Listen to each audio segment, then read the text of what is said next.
Inwoners van Jistrum troffen toensdei een liefdevolle verrassing aan in haar tuin. Bij Elshoes waard een hetsjesballon pleetst. Het is een initiatief van wolwezenorganisatie Kien in die Tjerkstradeel. Ze waren een handje geholpen door leerlingen van Bennemeerskip de Grijden. Ik ben ballon uitdelen op heel het dorp. En dus ja, iedereen krijgt een ballon in je tuin.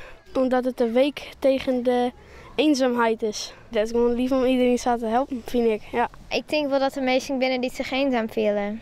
Het is soms denk ik moeilijk om te zeggen dat je die eenzaam voelt. En wat denk je dat het beste dwaan is als iemand je misschien alleen nog voelt? Nou, meestal aandacht Jan en ik met ze praten. Ja, misschien op visite te gaan of ze even helpen met ding. Ik voor de andere mensen. Het doel van de actie is om mensen bewust te maken van inzimmers in haar omjouwing. We willen alle categorieën zeg maar, willen we erin meenemen. Dus bij een stukje educatie. En waar denk je dan als eerste aan dat zwart van een eigen blik?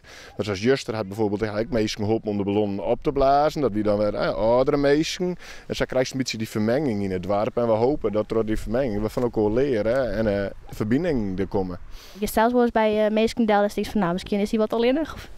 Nou, net bij mensen die ik net ken, maar bijvoorbeeld bij mijn paken, die is een beetje alleenig. Had je al een ballon bij hem in de tuin dienen? Of? Ja, ik ben het op een squallenstritten. Een het in de tuin en onder de riem dus. En als nou een ballon rond waar je sjost, geen doe het. Die binnen heel biologisch kabrekbaar.